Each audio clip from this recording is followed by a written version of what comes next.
تو میاں نواز شریف صاحب جو کہ حکمران جماعت کے سربراہ ہیں،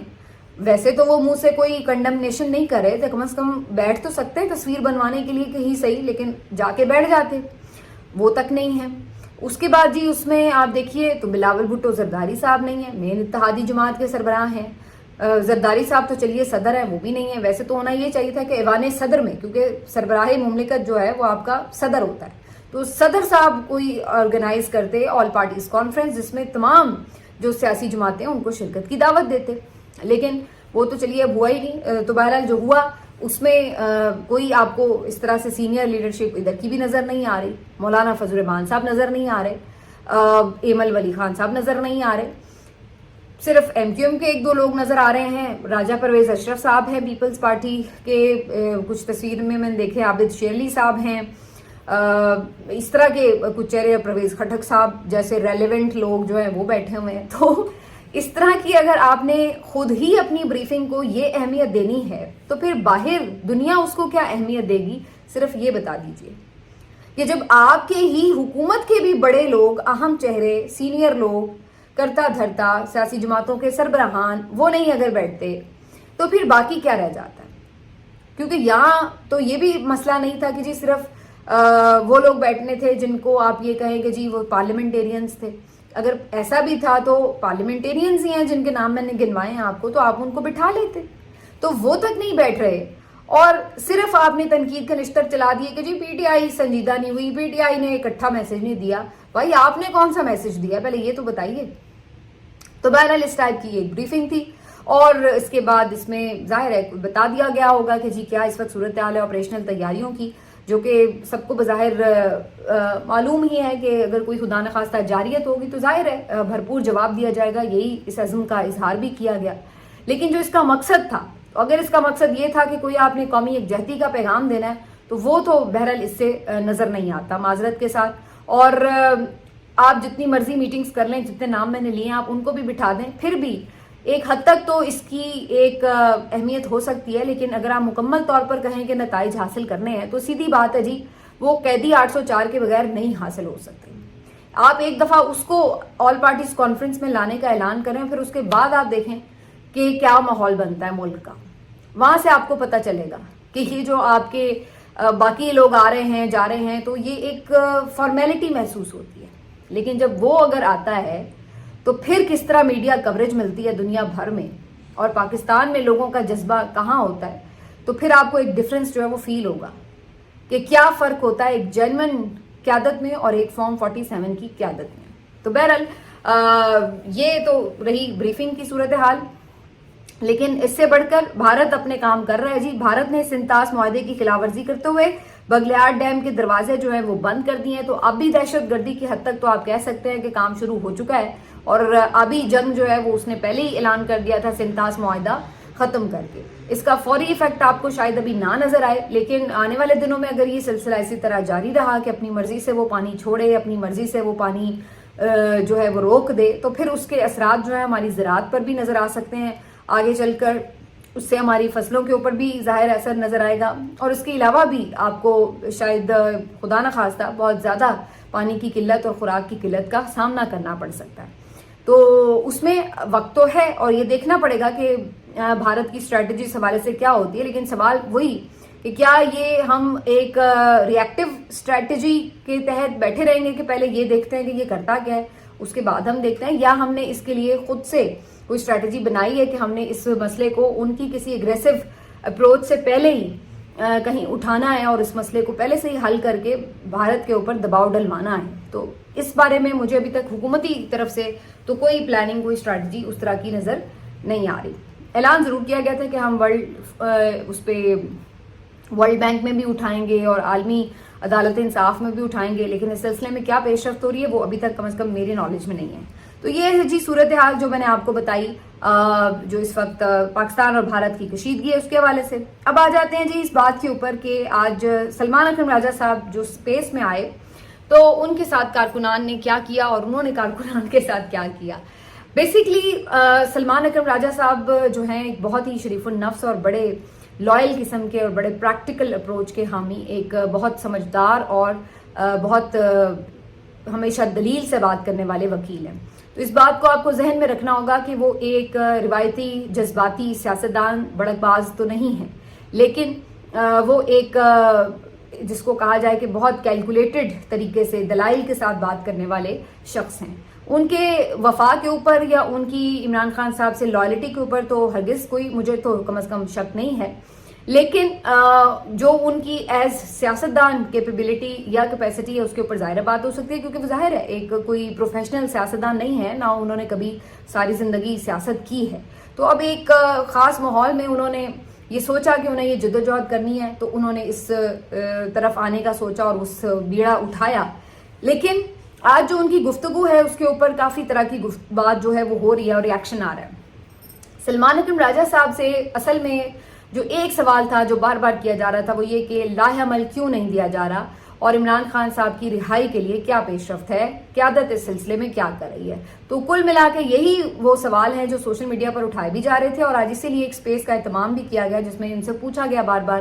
کہ کیوں جو ہے اس سلسلے میں کوئی اسٹریٹجی اناؤنس نہیں کی جا رہی. تو اس پر جو سلمان اکرم راجہ صاحب کی گفتگو تھی وہ بے حد حقیقت پسندانہ تھی. انہوں نے 100% اپنے جو خدشات کا اظہار کیا وہ درست تھے. ان کا یہ کہنا تھا کہ جی انہیں اس بات کا خدشہ ہے کہ لوگ کم نکلیں گے، اور جو نکلیں گے پھر ان کی کم بختی آ جاتی ہے، وہ گرفتار ہوتے ہیں، ان کے اوپر تشدد ہوتا ہے. اب تو یہ بھی خدشہ ہے کہ گولیاں بھی مار دی جاتی ہیں، لوگ جانوں سے چلے جاتے ہیں.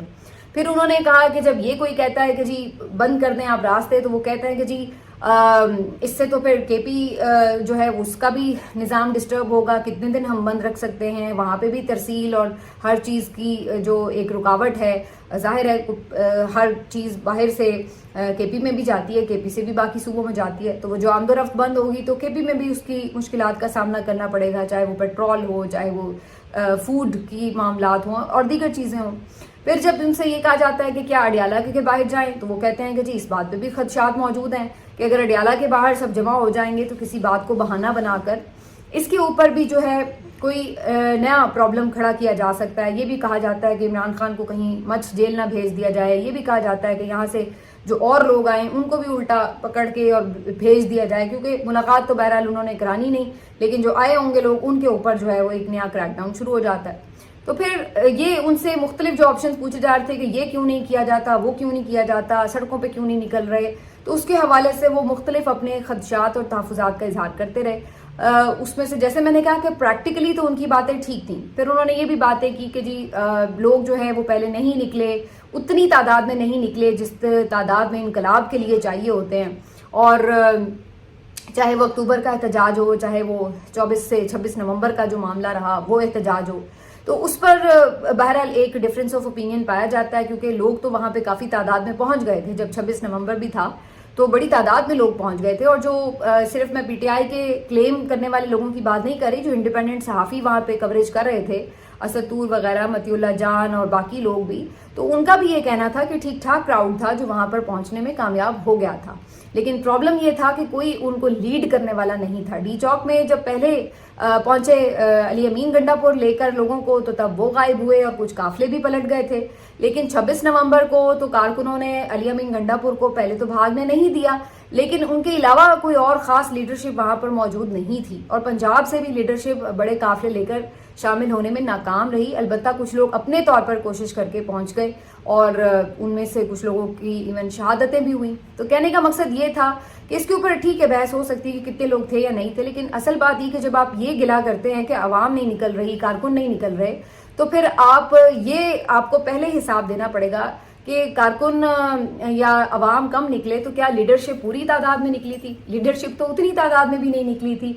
جتنی کی تعداد پرسنٹیج کے حساب سے عوام نکل آئی تھی. تو یہ اپنی جگہ ایک احتساب ہونا چاہیے تھا کہ جو لوگ نہیں نکلے کیوں نہیں نکل پائے، اور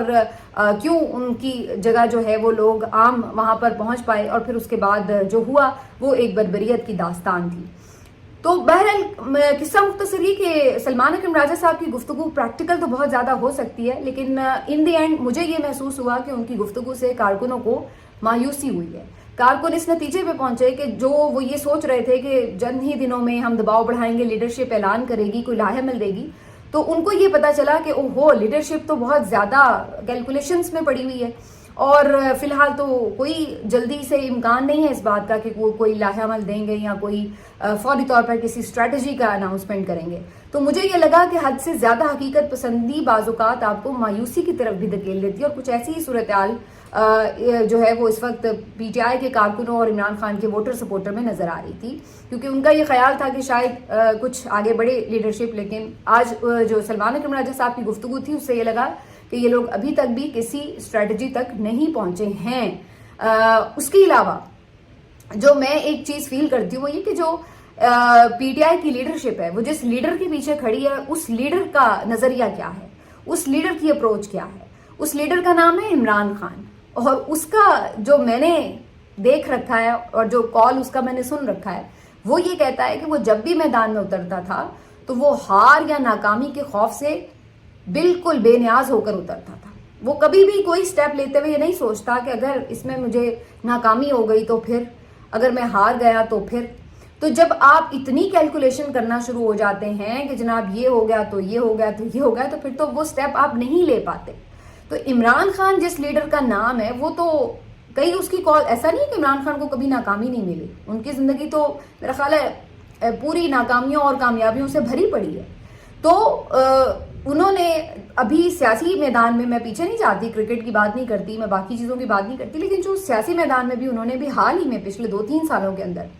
لانگ مارچز کی کال دی ہے, انہوں نے بوائیکاٹس کی کال دی ہے, انہوں نے کئی مرتبہ احتجاجوں کی کال دی ہے, کئی دفعہ انہیں پیچھے ہٹنا پڑا, کئی دفعہ مطلوبہ اہداف حاصل نہیں ہو سکے, کئی دفعہ بڑا نقصان ہوا, کئی دفعہ اس طرح کے وارداتیں بھی ہوئیں کہ ان کے اوپر گولیاں چل گئیں, کارکن بھی شہید ہوا, تو یہ سب بھی ہوا. لیکن عمران خان جس لیڈر کا نام ہے وہ ناکامی کی وجہ سے کبھی خوف زدہ ہو کر بیٹھنے یا رکنے والا نہیں ہے. وہ ایک ایسے لیڈر کا نام ہے جو وہ سمجھتا ہے کہ جو آج ناکامی ہو گئی سو ہو گئی, اگلے دن نئے جذبے کے ساتھ اور نئے پلان کے ساتھ ہم نے باہر نکلنا ہے.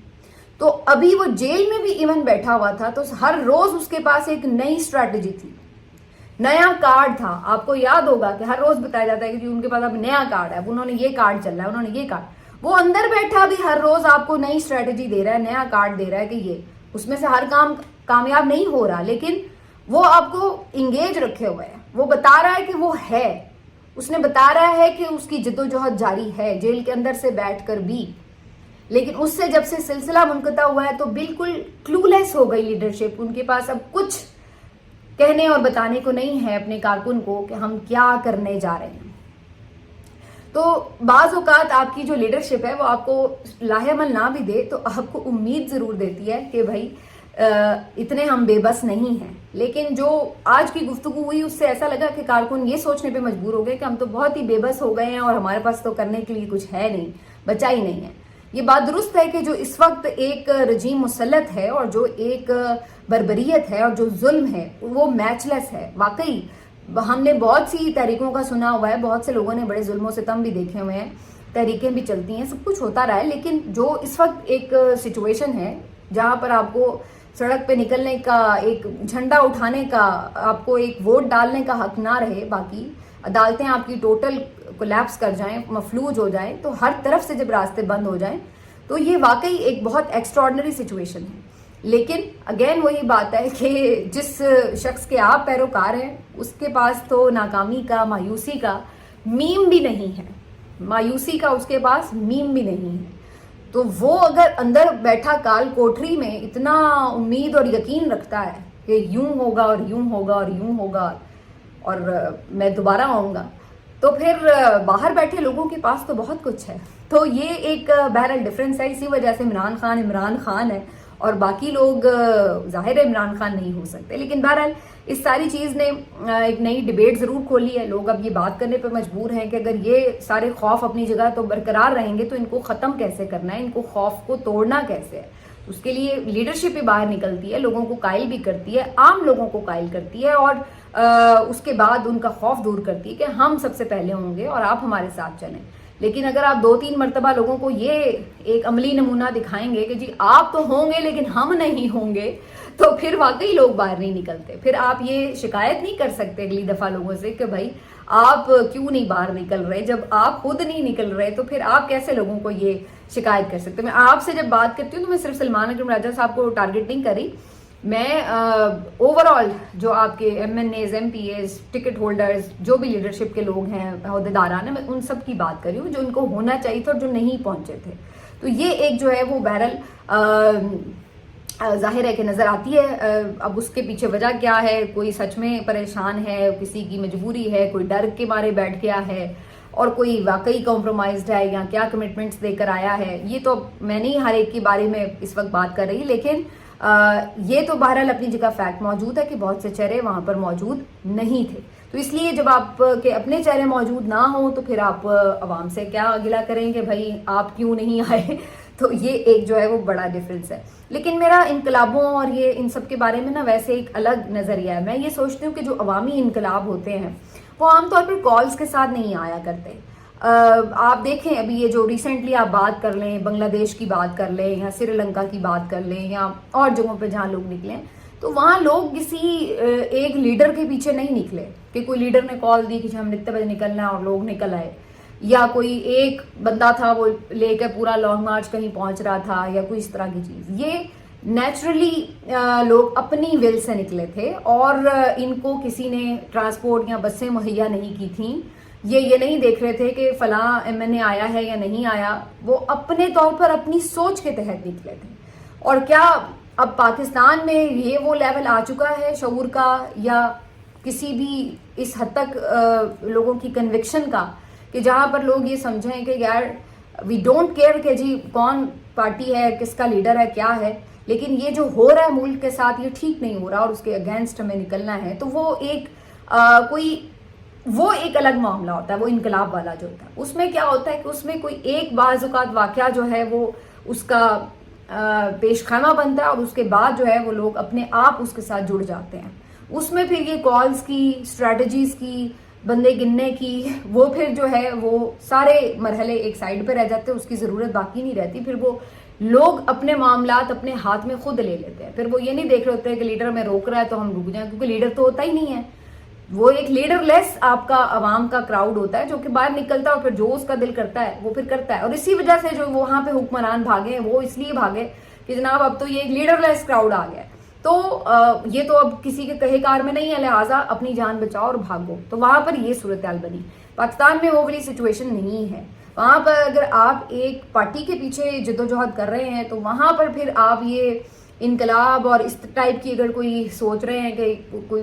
تبدیلی آ جائے گی، پیش خیمہ ہو جائے گا، تو وہ الٹیمیٹلی اس طرح کا تو نہیں ہوگا.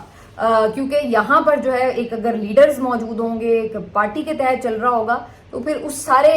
سسٹم کا جو ایک چیلنج کرنے والا کردار ہوگا وہ سارا بوجھ بھی اس پارٹی کے اوپر آ رہا ہوگا. تو بہرحال یہ ایک ڈفرینس ہے. یہ میں نے اپنے اس میں اسٹڈی کے طور پر، ایک انالیسس کے طور پر یہ بات شیئر کی کہ ایک ڈفرینس یہاں پر ہے کہ عوام کا انقلاب جو ایک عوامی جدوجہد، ایک عوامی آپ سمجھ لیں کہ اسپر آف دا مومنٹ ہوتا ہے اس میں، اور ایک تحریک کی صورت میں جو چیز چل رہی ہوتی ہے اس میں تھوڑا سا آپ کو یہ ڈفرینس نظر آتا ہے. باقی جی ایک آدھ اور خبر تھی. جنید اکبر صاحب جو ہیں وہ بات کر رہے تھے آج، اور انہوں نے یہ بات کی ہنگو میں کہ جناب ہمیں تو تم یہ فائلیں دکھا کر بچوں کو کی دھمکیاں لگا کے ڈرا لیتے ہو، لیکن کل جب معاملہ نوجوانوں کے ہاتھ میں آیا تو کیا کرو گے. تو نوجوانوں کے ہاتھ میں بات آنے کی ہے جو وہ کافی حد تک اس سے ملتی جلتی جو میں بات کر رہی تھی. لیکن دوسری طرف یہ بات دیکھنے کی ہے کہ جنید اکبر خان صاحب جو کہ رکن قومی اسمبلی ہیں، ان کو کیا کوئی دھمکیاں مل رہی ہیں؟ کون ان کو فائلیں دکھا کر یا بچوں کی تصویریں دکھا کر ڈرا رہا ہے، یا ان تک یہ رپورٹ پہنچی ہے کہ لوگوں کو ہراساں کیا جا رہا ہے؟ تو یہ اگر سلسلہ ہو رہا ہے تو پھر وہی بات وہیں پہ آ کے ختم ہوتی ہے کہ پھر جس فسطائیت سے یہ سب لوگ گزر رہے ہیں تو وہاں پر تو پھر ہر کوئی نشانے پر ہے. تو پھر وہاں پر آپ کسی لیڈرشپ والے عوام سے اور عوام لیڈرشپ سے وہ کیا گلہ کرے؟ سارے ایک ہی اس وقت اگر نشانے پر ہیں تو پھر باقی تو پھر اس کے بعد کوئی ایک دوسرے سے گلے شکوے کی گنجائش ہی نہیں رہ جاتی. ملتے ہیں آپ سے اگلے ویلاگ میں، اپنا خیال رکھیے. اللہ.